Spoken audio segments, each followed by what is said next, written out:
Hello everyone, and welcome back to my channel. I am your host, Saucy McFoodlefist, and in the last one, we're playing as Hana, who saw the ghost of the mansion in a painting, and then the ghost disappeared, and she's buying the mansion, and that's pretty much all we know at this point. So let's get started, shall we? We say our goodbyes, shake hands, and make it clear without outright saying it that we now own this house. By the time we leave the mansion grounds, sunset is almost upon us. So, you really want to buy this place then? That's a bit of a big impulse buy, even coming from you. Not that I'm complaining. Well, I'm glad you're not complaining like you usually do. It's a right and proper Christmas miracle, isn't it? Hana has finally done something right. I refuse to look at him, staring at the passing scenery instead. Hey, Buttercup, what's with this cheek? Rose, Lily, Mint.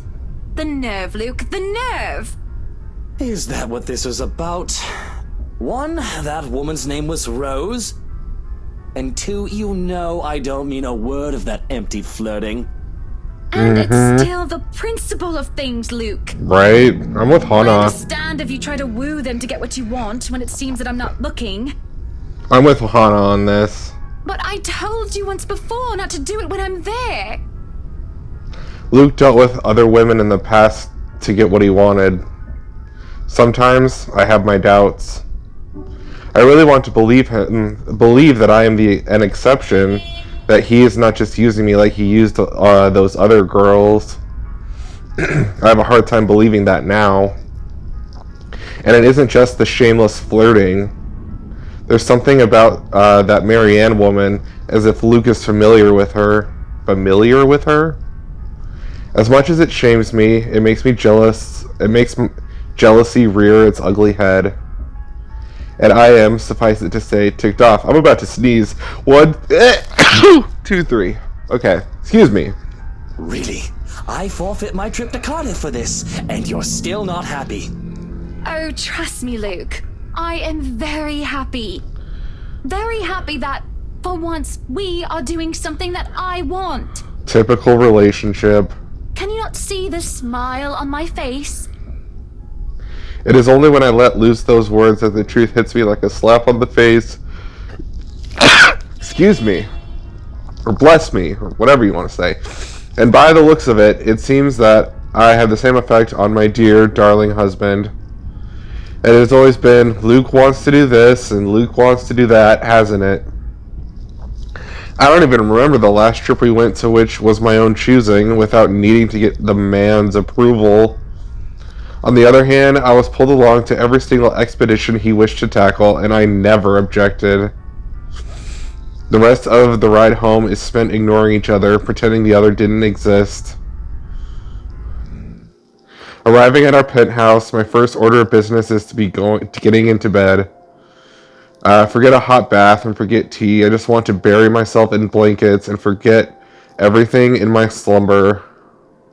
It seems that Luke has the same idea in mind as he tags along behind me. And this is something I will not allow at the moment I pass through the door. Out. Uh-oh. What the bloody hell, woman? This is my bedroom too! Luke stands, flabbergasted, as I deny him entry into our chambers. His pillow lies on the cold, tiled floor, away from the warmth of our soft down bed, and my gaze promises him the same fate if he does not budge on this matter.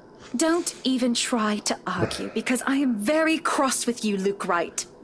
You can take the second bedroom or the guest room if you wish, but I do not want to see you at all for the rest of the night. Johans! Who's Johans? Oh, the butler. Our butler wanders over, a curious expression on his face. He doesn't quite hurry, moving at a relaxed pace, no matter how angry his master sounded. His master? Kinky. No, you are not allowed to sleep in my room, sir. That's not what I mean! Help me talk some sense into her! There is no sense in questioning her right to be angry, sir. So, if I might be excused, I'll go prepare the second bedroom for you. I have to keep a straight face as he stomps away in defeat. Mutiny! This is mutiny! Oh, please, Luke, you're being dramatic. You're the asshole. I don't know, typical me taking the woman's side, maybe. I don't know. The system is being upturned, and the people are rioting, and everything is left asunder. It isn't every day that Luke is rendered speechless by someone he considers inferior, or to yield another authority without an ulterior motive. His pride just won't allow it. I do keep telling the man to treat his people better. He may throw whatever fit he wants, but he will not be getting his way tonight. Victorious, I celebrate by jumping face first onto our bed. Undignified, yes, but nobody is here to judge me anyway. Right? Nobody is here to tell me what to do. Yet, as I succumb to sleep, I can hear them whisper to me. I can hear them whispering. You know, if this ghost really wants people to help people, wants people to help her, then why is she, like, kidnapping them and killing them? Calling for me. They want me. Need me. They drown me, pull me down, and suffocate me in their embrace until I sink to the bottom. A deep abyss awaits, inviting yet foreboding. They're calling to me in there, aren't they? And I do want to help. I do. But when I try to reach out, something pulls me back, like a hook sinking itself into my stomach. Uh-oh. And I break through the surface with a gasp. Alone in the bed, without Luke to hog the covers, I am swathed in cloth and slicked with sweat. It takes me a while to untangle myself and kick them all off. Both the bed and I are a right mess by the end of it all, but I am more than eager to just jump out and go out for some fresh air. Sorry.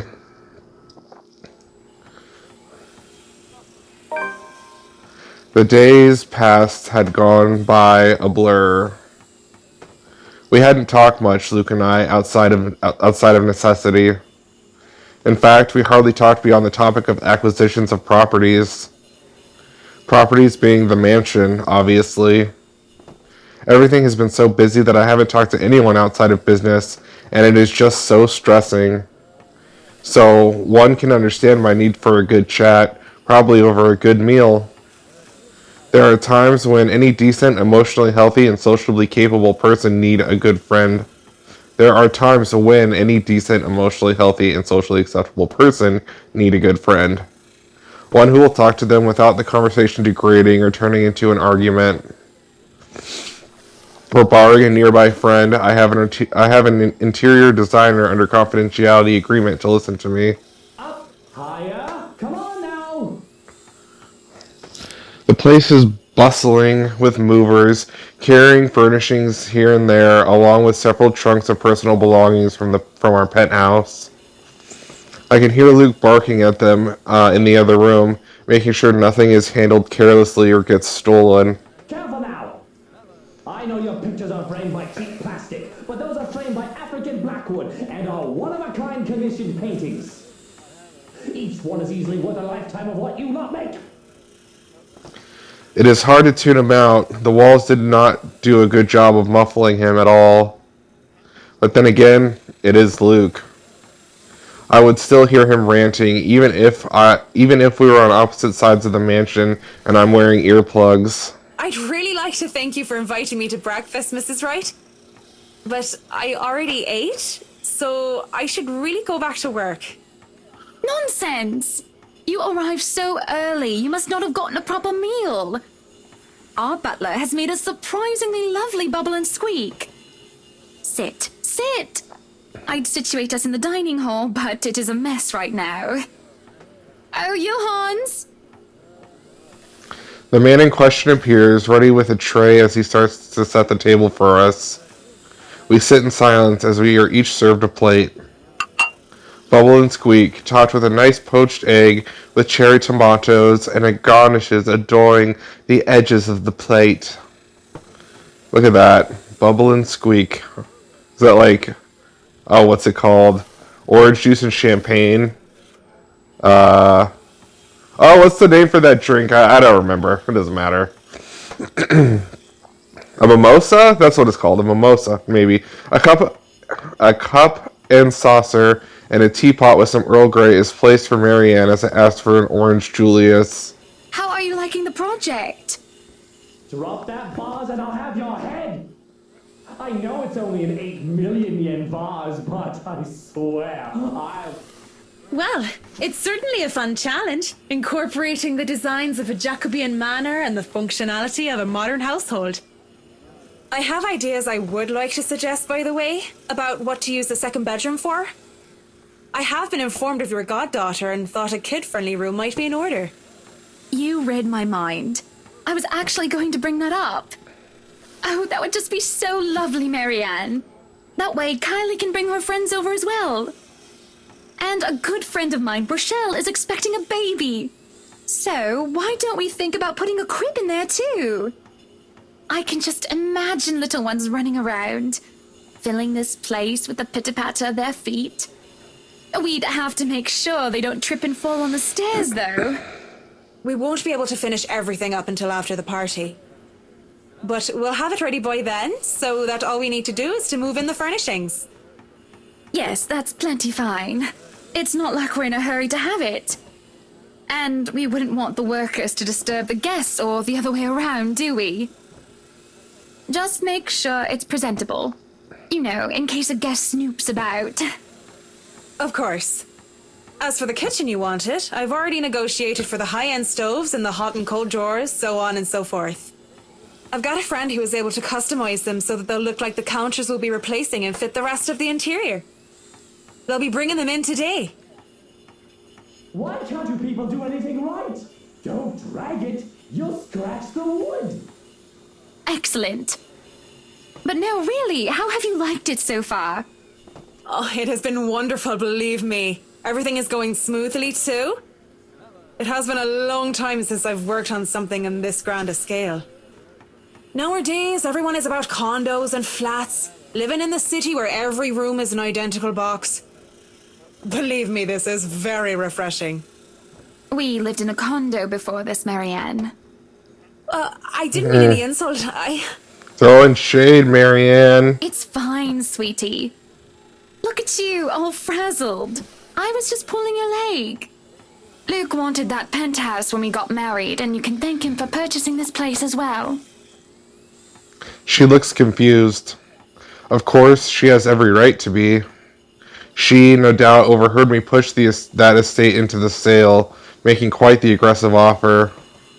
She saw me sign the papers for the mansion as well. I just had to scoff. Don't be fooled. I'm just the treasury. I wouldn't be able to make a purchase this grand without his seal of approval. I see. That's it. That's all you have to say. Yes, it wouldn't be appropriate to comment further. It is unprofessional. Unprofessional? I can't help but let out a deep sigh as I stick a fork into the dish. I didn't want professional.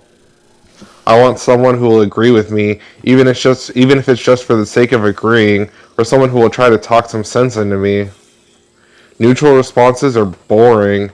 There is no discourse in the middle ground. The food is good. Best bubble and squeak.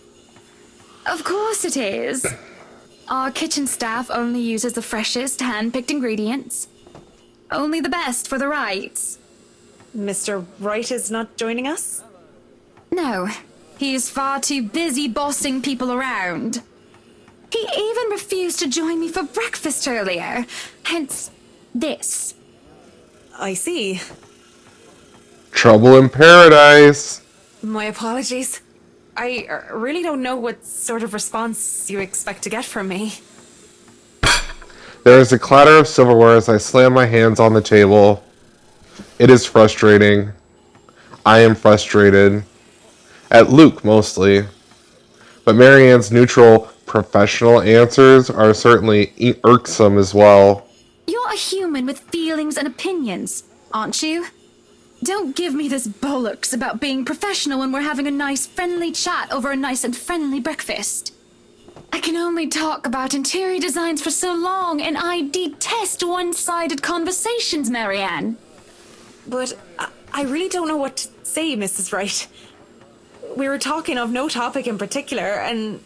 Okay, yeah, Hana's being a little crazy right now, to be honest. Luke.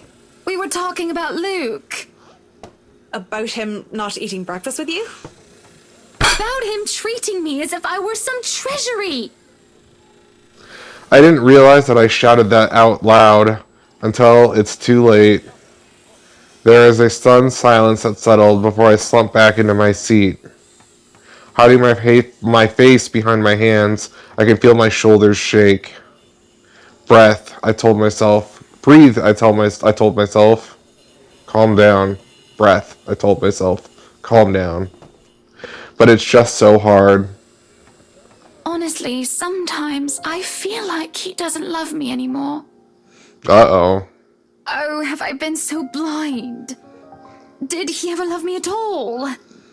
Was our marriage all for the sake of saving his company and his wealth? Because... Because?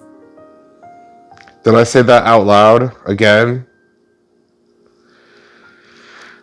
Not this. No, this is bad. Unacceptable. It has been rumored before the real reason for our engagement, but if anyone were to know about this, marriages of necessity to carry on political and financial power used to be a common thing, but the Evans-Wright union is the perfect happily ever after. Was supposed to be. It never is, Hana. Let me just tell you now, it's never happily ever after. It is true that when we first met each other, in order to discuss dealings to make the then Falling Right enterprise a subsidiary for Evans Incorporated,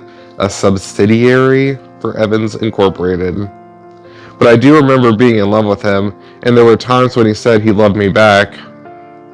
Even if I'm not sure of what the truth is now. Either way, I do not want the Wright name or the Evans name dragged through the mud because of a slip-up. And if Marianne so much as talked of this, ask for her silence or threaten Marianne. You know, honestly, Marianne's been nothing but nice, but Hana's acting a little crazy, so I'm going to threaten her. Well, I'm not going to let Marianne do so, no.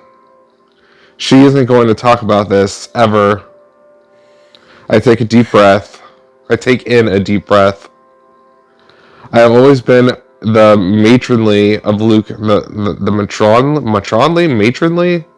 I've always been the matronly of Luke and I, and many have seen my dear darling husband get angry before. But there will be repercussions if I am angered. People often forget that. You know, I can make life very difficult for you if you speak a word of this. Hell yeah, Hana!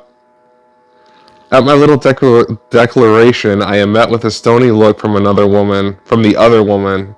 I won't speak a word, Mrs. Wright. Won't you? How would I know? What guarantee do I have? I have signed a document, Mrs. Wright, saying that I will honor your confidentiality as a client. It does not speak only about the design of your home, but also about what I may hear or learn during my time here about you as my client. It's all on paper. There is no need for threats, Mrs. Wright. Yeah, maybe we were being a little too harsh, but it's more fun to threaten than it is just to simply ask for silence, in my opinion. I don't trust you. But I suppose that I will have to make do with that. It's in the contract. She says it with a tone of finality, like as if it answered every little problem in the contract. Marriage is a contract, is it not? A contract where one spouse has responsibility and obligations towards the other. A contract wherein two people enter a monogamous relationship as overseen by the law and, in certain cases, by the church. But if that sacred contract, which has stayed through the test of time, can be broken, how am I to trust any other? Exactly! I am so with you on this, Hana. So with you. The door to the parlor opens, cutting through the tension in the air like a knife. Madam, the photographer from Luxury Living is here. I give him nothing but a small nod. If you dare tell anyone about what you just heard, well, I'll make sure you regret it, Annie darling. Yeah, Hana, get it. Get it, get it, get it, get it. Now, if you can excuse me. Standing up and walking out, I hear no reply from her. Neither do I bother to answer the questioning look the butler gives.